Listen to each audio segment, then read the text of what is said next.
Hello, it's us again. So the last video that we did was on his back. So it was supine. Now we're switching to prone.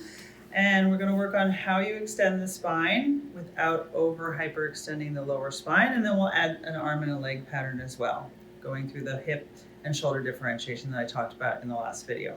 All right, this is really good for dancers because two things. One, when we lift our legs to the back, oftentimes we lift the leg as a function of arching the back and just tipping the pelvis forward instead of using the hamstrings and the glutes as hip extensors.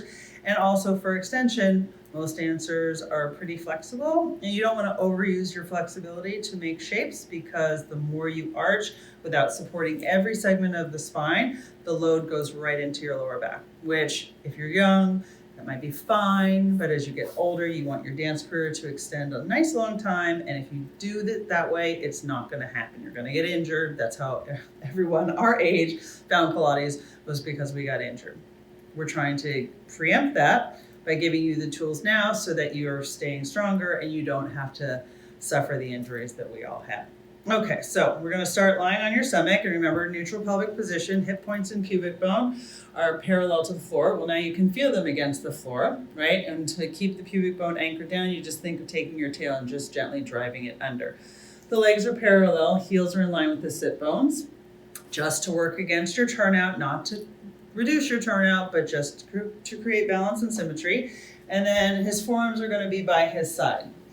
Right, the palms are flat and the shoulder blades are wide, the back of the neck is long, the head is in line with the spine. And keeping the tail under, he's going to use his forearms to help him extend through his head and his thorax. So the head weight has to go first. You set the head weight onto the rib cage, and then by pressing into the forearms, he starts to upwardly rotate his rib cage.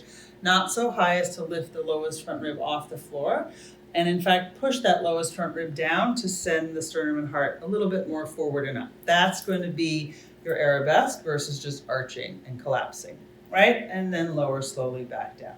So you can use the arms a little bit more than you would normally to help encourage and just to find where that extra thoracic extension is. I think some people just don't lift up because they don't know that they have that range of motion in that area, because they always hinge into the lower back.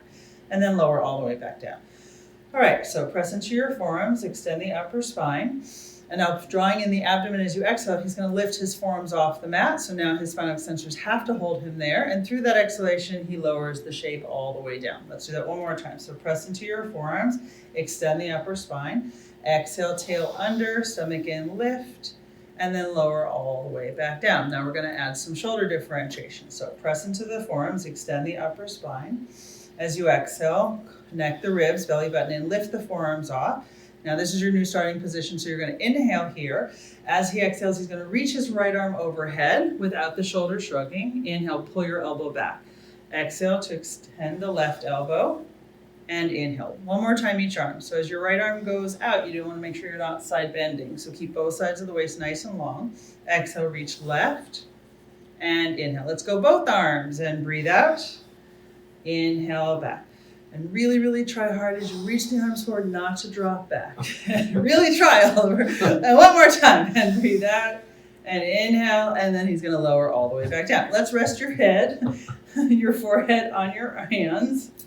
And now we'll separately work on hip extension, and then we'll combine that. Yeah, so when you extend the hip, especially in parallel, your leverage comes from two places. One, the hip point of the leg that you're going to lift off, right? You don't want to use your back and rotate to lift the leg. So you're going to feel that hip point press into the floor. And then again, we don't want to arch the lower back. So against that which we do not want, which is the tail lifting, we're going to push the tail down to stabilize, right? So the tail stays down, the hip point stays forward.